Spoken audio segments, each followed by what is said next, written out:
Right, so let's get back to this Supra, shall we? We're nearly there.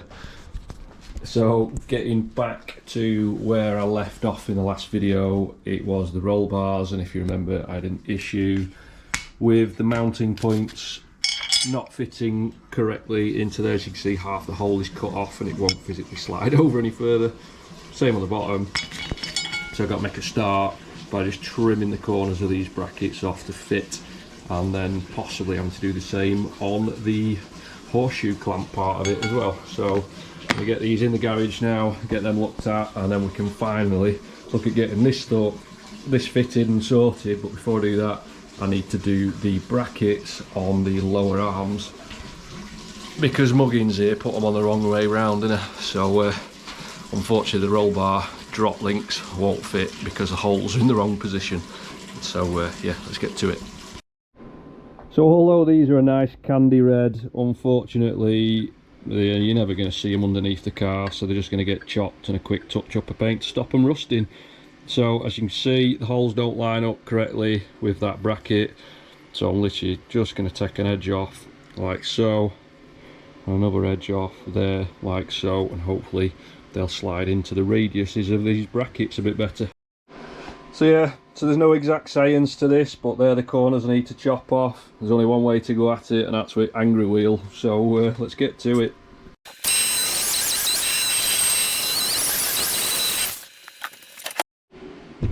Oop. So there we go, that's them done. Like I said, there was no specific science to it, but hopefully now they fit in there a lot, so much better, and the holes actually line up. So that's bracket number one done. Let's get number two on the way.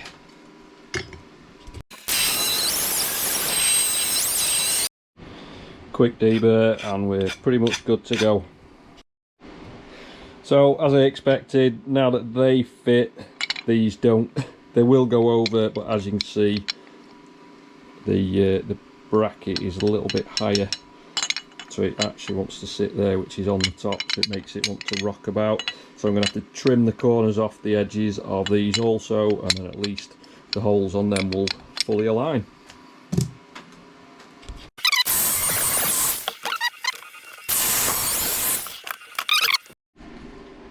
So next thing to do is just to apply, I've just got tins of this, so just to reapply the paint protection that I've just buzzed off, because otherwise they're going to rust.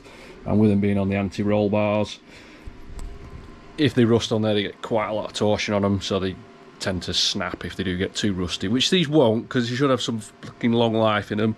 But you know me, I like to do things right first time, he says, knowing full well he's got the bloody brackets put on the wrong way around on his roll bars. So yes, I'm going to get these painted now, leave these to dry for a bit, and then I'll probably try and get the rear anti-roll bar on whilst these are drying. Right, so just off camera there, I've trimmed these down a little bit more, so I've done the chamfer on that edge there so that they fit, which it now does. But these were also, if you imagine, they were flared out that way too much, so the holes didn't even align anywhere near. And now that when I did get the holes to align, the brackets on the ends here were too long to go sufficiently inside here without catching anything.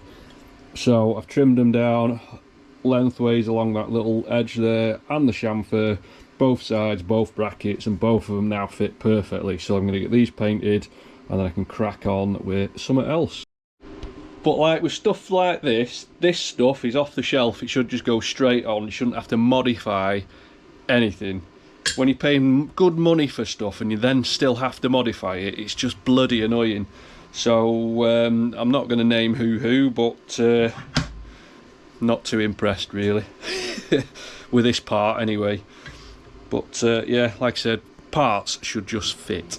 Especially when they are designed for that specific car. I mean, they must have fit them in the past and had the same issues, but they just sell them. I don't. Anyway, rant over. They're sorted now, so they're all going to fit. I'm just going to get them painted and then crack on with something else. Right, so next task is these. These are the rear anti-roll bar rubbers and the mounts. So that's the other set there. The anti-roll bar itself is this one. That big fat one's the front one. Now I've just been out to the car and double checked that these fit, and these seem to actually fit, so not too bad on this one. But yeah, the next thing to do is get the grease out, and then we can get installing these onto the anti-roll bar, and hopefully the grease will stop them squeaking. So this is one of the parts I hate the most, and that is this flipping grease. It just, hence why I put the gloves on, because a little smear in it just seems to go everywhere, and it's one of those substances that once you get it on your skin you can't wash it off because it's silicone based, so therefore it becomes waterproof on your skin.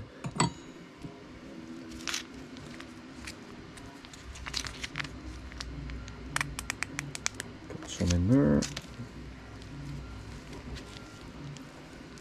What I am going to do between this join, I'm going to put a smear in between there, because I've just had a fight with these to try and get them apart.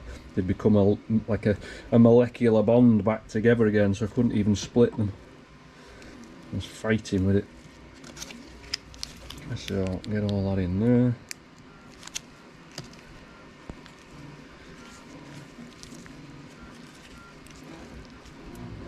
Same again in that gap. Stop it sticking together, and then I've got one more to do, which is this one. Put that in there and smear that in, and that's it. Just needed to get a bit of that in there, and then we're good to go. Don't know what that is. Get rid of that. So don't need them just yet. Alright, get my hands cleaned up and I can turn the camera off. So what I'm going to do next is I'm going to get the bushes onto the anti-roll bar, and then I'm going to put one bolt through and clamp it all together. So then when I come to install the roll bar on the car, because I'm on my own, there's 6 potential pieces there whilst I'm on my back, whilst trying to hold the anti-roll bar up, whilst trying to put 2 bolts in each bracket in. So, and they're all slippy because they're all greased up, so it's going to be an absolute pain in the arse. So if I can just bolt them together first, offer them up into place, run another bolt in, and then take the other bolt out and then run it back in again, you'll see what I mean in a minute. Right, so there we go. I've got the bushes installed on the anti-roll bar, so as you can see now when I pick this up, it doesn't all want to just keep falling apart. And what I'll do is I will install it into the car underneath, and then using a longer bolt I'll pick up on the first screw, and then I'll take this one out and then I'll run it back in, but without the nut in place. So let's go do it. Right, so I'm now led on me back, you're face down on the floor looking straight up. So that is the mount where the anti-roll bar mounts bolt up to. So if I put this up here into place now, you want to go there, you want to go up there, so that bolt, if I can get that started, I can get this one in there.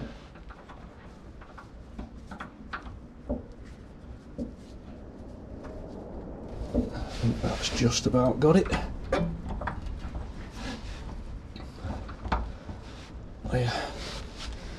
And do the same at the other end. God, this is hard work on my back.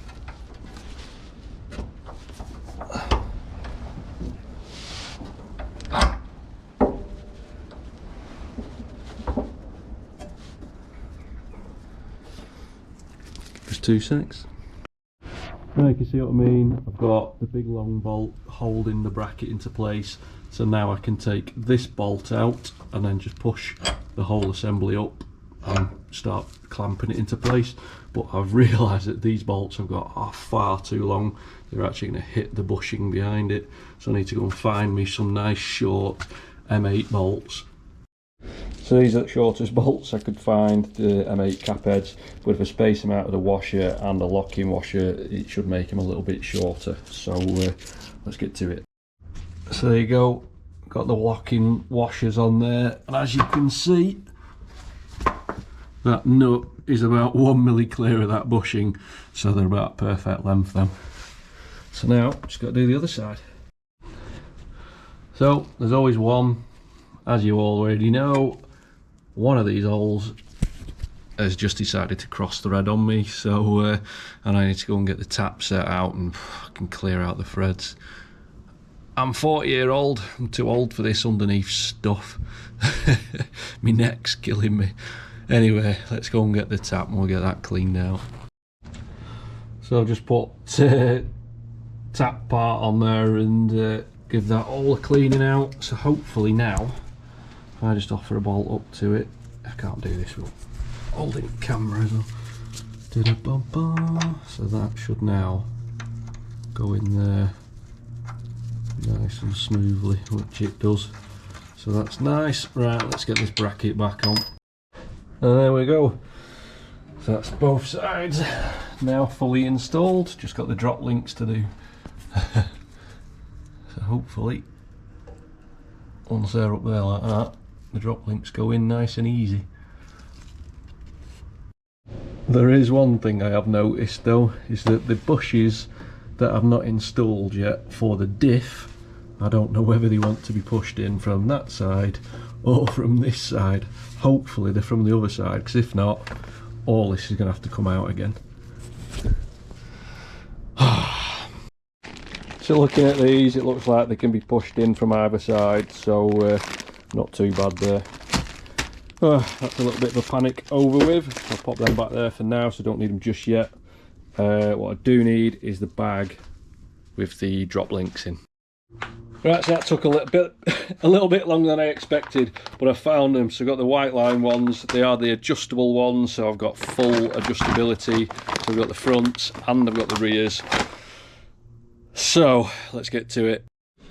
Right, so in the instructions it says you need to install a washer on either side of the basically of your anti-roll bar and the arm in which the bolt goes through. So luckily it is supplied with washers, so I'm just going to go and get them put on now, and then I know where they all are, because at the minute they're all loose in my pocket, so I don't want to lose any. Right, so I've loaded them all up with washers, not that it really matters here, but let's go get them put on the car and then they are out of the way, and then we can sort of get looking at those brackets on the front suspension arms. I can't believe I've done that. I'm so miffed with myself, it's untrue. Right, so that's one of the links installed. Obviously just very loose at the moment, I've not tightened anything up. And then I've got one to do on this side here, and then we'll give them a little bit of a nip. I don't want to over tighten anything just yet, because obviously everything's not installed, so and when it goes for an alignment I'll get it all done then, pretty much. There's no point in me doing it all now when it's going to get sent away for an alignment. Right, so that's the other drop link in. I'm not taking a video of it because there's just no point, it's the same as the other one. So now is a case of getting on with the fronts, which are going to be an absolute biatch to do. I'm really not looking forward to this. So, but anyway, the show must go on.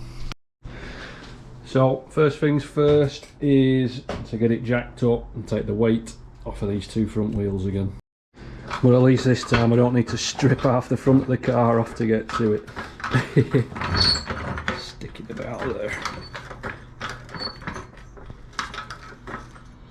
There we go.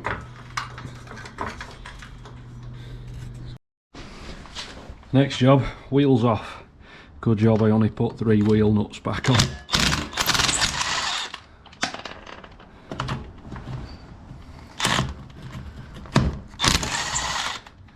I didn't put them on very tight neither. Come on, it's hard work this with one hand, and I'm crossing over myself as well. There we go. There we go. Right, I need both hands now. So yeah, these are the culprits right here, these brackets. This one should be on that side and vice versa. So I tell you what, never trust yourself. I'd rather trust me than somebody else though, but at least I've noticed now. Right, so that's the bolt out the suspension strut, and now I'm just undoing these 2 bolts on here. So hopefully once we've got these 2 out, I'll get cracking with the other side, swap them over, and then we can finally look at getting that bloody anti-roll bar installed properly. And now this side becomes even more of a pain in the arse, because as you can see, can't get my gun in there to get these bolts out. So I'm going to have to use the old breaker bar. And there we have it, got it off. Literally just enough room to get the wheel out of there. That was hard work. So now, undo that bolt, 2 low bolts out and get these brackets swapped. And there we go, that's the other bracket off, the one's down there. So, I should have known really, because looking at the arms, if you look at that one, there's a big L there imprinted, and on this bracket there's a big R on it there. You might not be able to pick that up on camera, but why on earth I would put the fucking brackets on the wrong arms, I have no idea. But anyway, we've sorted it. Let's get this bracket put back on and then we are good to go. That's the right hand side, left hand side put back together. Now just moving over to the right hand side, as you can see it's still loose. So what we get in there now, there is light at the end of this tunnel. Right, so that's everything nipped up. Like I said, nothing needs to be tight just yet because it is going to go away for a geometry setup. So everything for now, because it'll be trailered there, don't think it'll be driving there, not unless I get there, get a fucking swift move on, you know. But yeah, so let's get the wheels back on, and then from there we can lower it back down onto wheels, and then the trolley jack down here ain't way, and I can get the anti-roll bar on. Right, so that's the wheels back on both sides, so let's go and grab the anti-roll bar from the garage. We'll get the mounts fitted and then we can go from there. So unlike the rear roll bar, I can build this up here and then I can just bolt these bits to wherever needs to be done. So the rear one was just a little bit more complicated because there's like the top plate, the U-shaped hose clamp for the bush, and it could only be held with the bolt, if you know what I mean. Whereas this has got this little sub-assembly, so I can build it to them before I install it onto the car. So it just makes my life a little bit easier. I'm not juggling with bolts. So let's get to it.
like anything, it always goes wrong.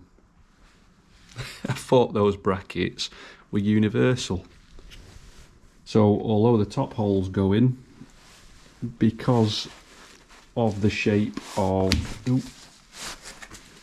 the chassis leg, they slightly taper, so one hole is further in and one hole is further out, only by a midge's dick. But that midge's dick is enough that those holes don't line up. So I've got the left hand bracket on the right hand and the right hand on the left. Fuck my life. So yeah, inside there you can just see a little faint R because they've been powder coated, they've been covered over. Same with this one. That one has a little L that you can just about make out there. So I do know what I'm doing, sort of. Right, so that's them spun back around again, so they should now fit. So not that you can really see it, but now the moulds perfectly line up. As you can see, that bracket's kicked out that way and kicked out this way, so they were the opposite ways before. That's why I couldn't get the bolts in. What a nightmare. And there we have it, it's finally in, fully, just not without, just not with the drop links in. So let's go get them out of the bay. And there they are. So although these are adjustable, they are like not adjustable on the fly, so to speak. The other ones had a nice threaded bar in the middle where you turn the bar and it pushes them out or pulls them in, whereas this one you've got to physically remove one of the ends and rotate it and then put it back in again, and that's how you get your adjustability on these. This is a threaded part inside there. So yes, let's go get these fitted on, and then that is probably me for the night, and I might have a go do engine tomorrow. Whee! Right, so that's it all in. They're the drop links. I'm not going to lie, they were an absolute pain in the backside to fit. Right, well anyway, it's the day after. My camera battery died and didn't have any others charged up last night, so I just finished it off without doing a video. But it's in. The drop links are in, and they are rather short for my liking. So as you can see from sort of that angle, the kind of, I don't know if you can see that there, just gives 2 secs. So yeah, let me get the camera in there. So as you can see, those drop links are a very janky angle, which I really don't like. So for me, those drop links that have been supplied are probably in the region of about, I'd say, a good 40 to 50 mil too short. But they've gone in, but I don't like how much of an angle they're at, so they might put some excess load on those ball joints on the actual drop links themselves. So I'm going to look at getting some different ones, but for now they'll do. It's just so that they're in place and the anti-roll bars is where it needs to be. So yeah, I was going to do engine install today, but as you can see behind me, it's all wet. It's been leaking under the floor here, under the carport from the neighbour's side, and it's been coming down at that much force that the actual rain has come in underneath the door there. So everything in here is a bit wet today, so that's not going to happen now. So I'm going to go and have a play with something else in the garage instead. So yes, I've ordered myself some expanding foam basically. It's the it's going to be to make my own side skirts. So not that you can see it clearly there, but if I get the angle of that, you see the dip that goes in. These are the standard OEM skirts basically, and I've never really liked them, so my plan is to fill this out with foam so it's flush all the way down, nice and square with a flat edge, and it can be all contoured and smoothed off basically, so that it looks similar to the TRD kit.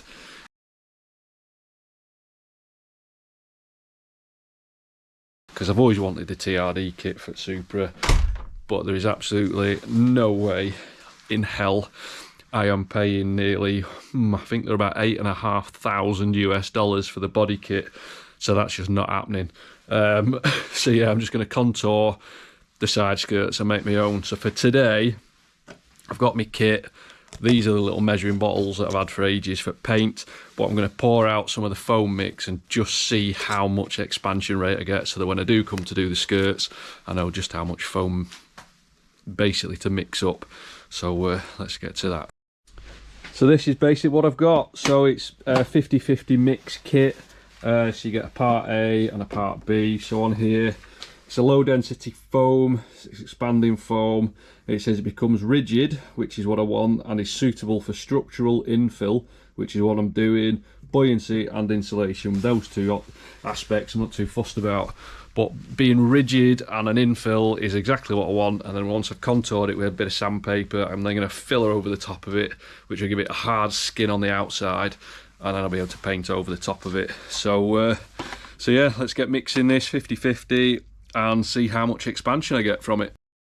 So it's saying for best results, aerate part A, which is this, by mixing it for at least a minute before adding part B, and it should be used between 18 and 25 degrees C. Now unfortunately in my garage it is a bit freaking cold at the minute, hence I've got my little jacket on and my hat, so I'm not quite sure what the expansion rate is going to do or whether it's going to react properly, but I'm only doing it as an experiment just to see how it works basically. So yeah, so I'm just going to give this a bit of a shake and then we'll go from there. So I'll give that a good shake. I'm just going to put a little bit in the bottom of here, just to that first marker on my cup. I don't need a lot of it. There we go.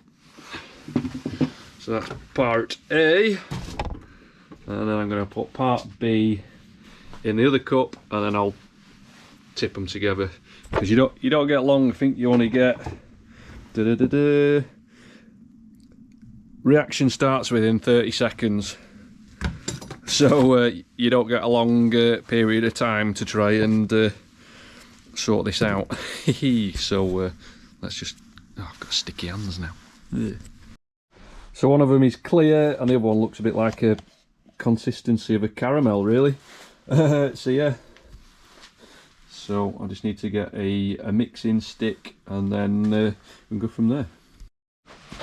Right, so I'm just going to plonk the camera down there so that I can do this with both hands. So I'm going to pour caramel into there, get as much of that out as possible. Give it a bit of a stir, and apparently it should start. There you go, magic's happening, look.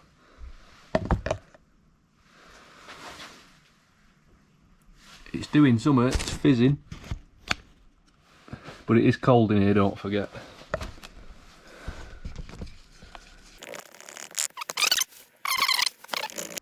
Oh, it is expanding slowly.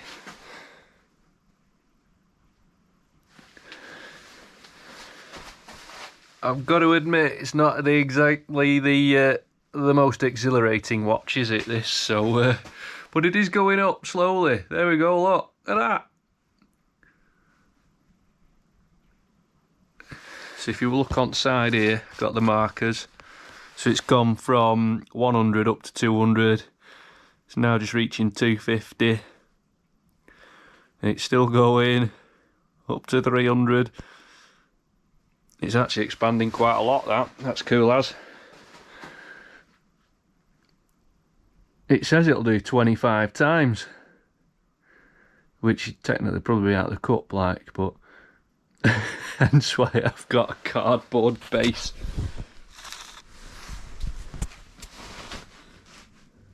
So yeah, still going.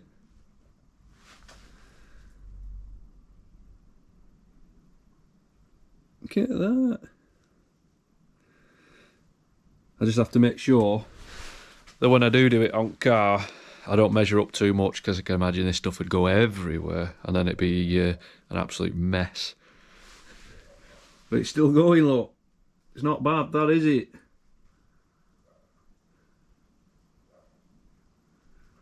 Yeah, it's got a little mushroom top on it now. Muffin top. That's cool as. Oh, it's going to drip soon. There you go. It's coming over the top now.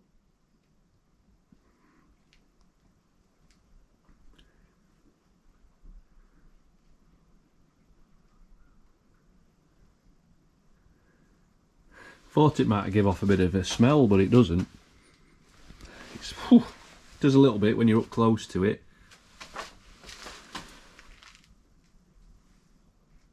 Looks like something out of Mario, doesn't it?